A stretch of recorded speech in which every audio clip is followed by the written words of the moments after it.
మీకోసం తెచ్చింది necklace Mela flat 9.99 VA తో నవంబర్ 29 నుండి డిసెంబర్ 7 వరకు హిల్స్ బ్రాంచ్ త్వరలో ప్రారంభం.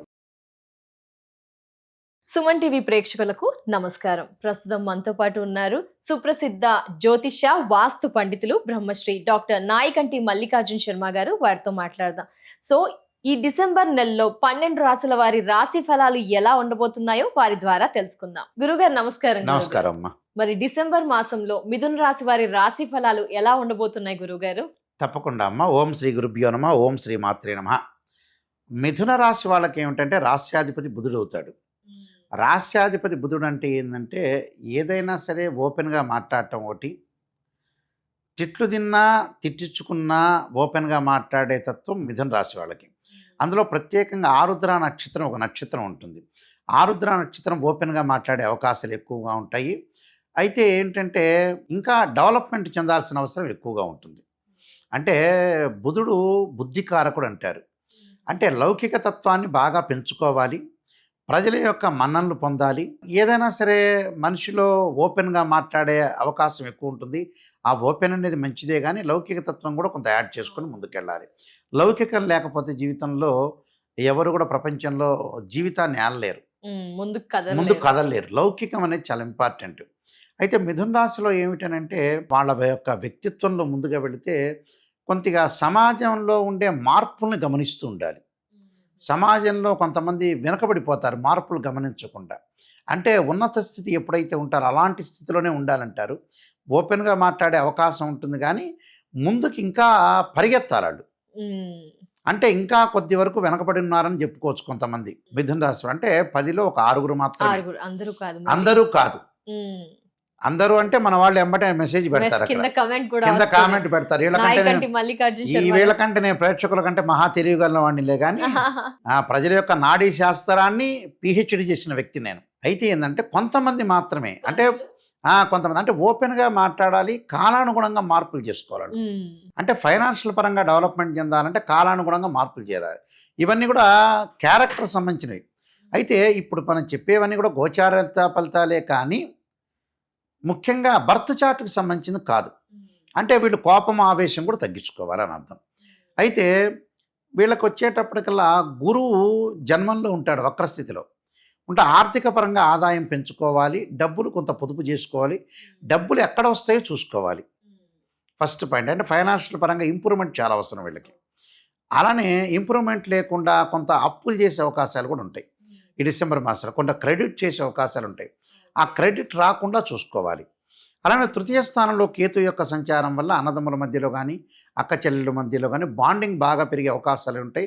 పిత్రార్జితం కలిసి వచ్చే అవకాశాలు ఉంటాయి. కోర్టు సమస్యలు ఉన్న వాళ్ళకు కూడా బాగా డబ్బులు కలిసి వచ్చే అవకాశాలు ఎక్కువగా ఉంటాయి. అలానే మిగతా గ్రహాల యొక్క కలయికను మనం చూస్తే 6వ స్థానంలో బుధుడు ఉన్నాడు. అంటే రాస్యాధిపతి చతుర్థాధిపతి బుధుడు ఉండటం వల్ల నూతన వ్యాపారాలు ప్రారంభం చేయొచ్చు, వ్యాపార పరంగా ముందుకు వెళ్ళొచ్చు. వ్యాపారంలో చాలా అనుకూలమైన ఫలితాలు జరిగే అవకాశాలు ఎక్కువగా ఉంటాయి.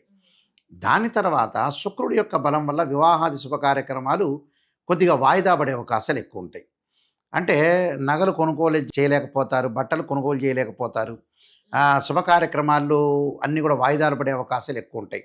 అంటే ఎవరైతే ప్రేమించుకున్న యువతీ యువకులు ఉంటారో వాళ్ళు పెళ్ళిళ్ళు వాయిదాలు పడటం, పెద్దలు కుదిరించే సంబంధాల్లో కూడా వాయిదాలు పడే అవకాశాలు ఎక్కువగా ఉంటాయి. కాబట్టి వాయిదా పడకుండా చాలా జాగ్రత్తగా అనుసరించి ముందుకు వెళ్ళాలి. అలా రవి యొక్క బలం వల్ల ఉద్యోగ ప్రయత్నాలు సఫలీకృతమైతే వాళ్ళు అనుకున్న దానికంటే మంచి ఉద్యోగం వచ్చే అవకాశాలు ఎక్కువగా ఉంటాయి. అలానే ఇక్కడ కుజుడి యొక్క బలం వల్ల 7వ స్థానంలో కుజుడున్నాడు. అంటే భార్యాభర్తల కాంట్రవర్షన్ లేకుండా కాంప్రమైజింగ్గా వెళ్ళాలి. అంటే భార్య మాటను భర్త అర్థం చేసుకోవాలి, భర్త మాటను భార్య అర్థం చేసుకోవాలి. అర్థం చేసుకుంటేనే జీవితం. పాపం చాలామంది కూడా మేము MS చేసామండి, డాక్టర్ అంటే MBBS గోల్డ్ మెడలిస్ట్ అండి, MS గోల్డ్ మెడలిస్ట్ అండి, MSc IITలో చేసామండి, MTech IITలో చేసాము అని చెబుతుంటారు. పాపం ఇవన్నీ అట్రఫేల్ విషయాలు. జాబ్ చేయడానికి డబ్బులు సంపాదించడానికే కానీ ప్రాపంచిక జ్ఞానాన్ని సంపాదించేవి కావు. చాలామంది చూడండి చదువుకున్న వ్యక్తులు, చాలామంది వ్యక్తులు చదువు లేని వ్యక్తులు బాగుండొచ్చు, మంచిగా ఉండొచ్చు, చదువుకున్న వ్యక్తులు మంచిగా ఉండొచ్చు, కానీ చదువుకున్న వ్యక్తులకు ఇంకా ఉండాలి ఆలోచనలు. టోటలీ అట్రఫేల్ అవుతున్నారు. భార్యాభర్తల మధ్యలో డిస్ప్యూట్స్, గొడవలు వాళ్ళ మధ్యలో ఎక్కువ ఉంటున్నాయి. చదువుకున్న వ్యక్తుల మధ్యలోనే ప్రాబ్లమ్స్ ఎక్కువ వస్తున్నాయి. అహంకారం, మనం మనిషి చనిపోతామనే విషయం తెలియదు పాప వీళ్ళకి. ఆ బ్రహ్మానందం అనుకున్న ఓ సినిమాలో 500 ఏళ్ళు బతుకుతామని ఈ 100 ఏళ్ళు బతకడమే దండగరా అంటాడు చూసారా. అలాగా వీళ్ళకి ఆలోచన సరళి తక్కువ ఉంటుంది. అంటే ఆలోచన అంటే డబ్బు మీద ఎక్కువగా ప్రయారిటీ ఎక్కువ చేస్తుంటారు. అయితే డబ్బు మీద ప్రయారిటీ, డబ్బు నీడు, దాని తప్పు లేదు. కానీ భార్యాభర్తలు, అన్నదమ్ములు, కొలీగ్స్, బయట వాళ్ళు అందరితో అర్థం చేసుకొని ముందుకెళ్ళాలి. లౌకిక తత్వం వెళ్ళాలని చాలా ఇంపార్టెంట్. భార్యాభర్తల మధ్య కూడా కాంప్రమైజింగ్ ఇంపార్టెంట్. ఒకళ్ళ భర్త ఒక మాట అన్నా సర్దుకుపోవాలి, భార్య ఒక మాట అన్నా సర్దుకుపోవాలి.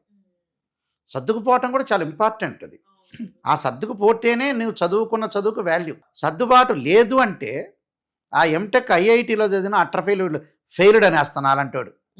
అవును గురు. అబ్బాయిలు సర్దుకుపోవాలా, అమ్మాయిల ఇద్దరు సర్దుకుపోవాలి, అబ్బాయి అయినా అమ్మాయి అయినా ఎవరైనా సర్దుకుపోవాల్సిందే, ఒకళ్ళని కాదు.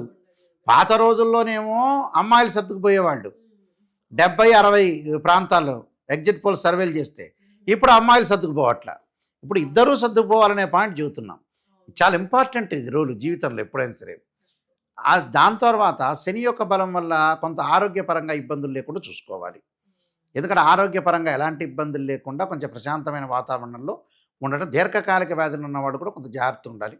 రాహు యొక్క బలం వల్ల విదేశాలకు వెళ్ళే అవకాశాలు ఎక్కువగా ఉంటాయి. విదేశాలకు వెళ్తారు, అక్కడ స్థిరపడే అవకాశాలు బాగా ఎక్కువగా ఉంటాయి. కాబట్టి టోటల్గా వీళ్ళు కొన్ని రెమెడీస్ చేసుకొని ముందుకెళ్తే వాళ్ళకి మంచి జరిగే అవకాశాలు ఎక్కువ ఉంటాయి. తప్పకుండా గురుగారు. మరి ఏంటి ఆ రెమెడీస్, ఏం ఫాలో అవ్వాలి మిథున రాశి వారు? తప్పకుండా ఓం నమః శివాయ పంచాక్షరి ఒకటి, అలానే లలితా సహస్రనామం పారాయణం చేసుకోవాలి. దాని తర్వాత శనికి తైలాభిషేకం చేసుకోవటం. ఎందుకంటే ఈ శని వక్రగతిలో ఉన్నాడు. వక్రగతిలో ఉండటం వల్ల అందులో గురువు కూడా అనుకూలంగా లేడు. కాబట్టి శని, గురువు 2 గ్రహాలు పెద్దగా అనుకూలంగా లేదు వీళ్ళకి. కాబట్టి దత్తాత్రేయ స్వామి యొక్క పారాయణం చేయాలి. అలానే తప్పకుండా శని భగవాను యొక్క ఆరాధన, శనికి ద్రాక్షారసంతో అభిషేకం చేయాలి శనివారం రోజున. అలా నీలాంజన సమాభాసం వైపుత్రేమాకృజం ఛాయా మార్తాండ సంభూతం తం నమామి శనీశ్వరని మంత్రాన్ని చదువుకోవటం. వీలైతే శనీశ్వర హోమం చేసుకొని నల్ల నువ్వులు, నల్ల వస్త్రాన్ని దానం చేయడం చాలా మంచిది. ధన్యవాదాలు గురుగారు. నమస్కారం.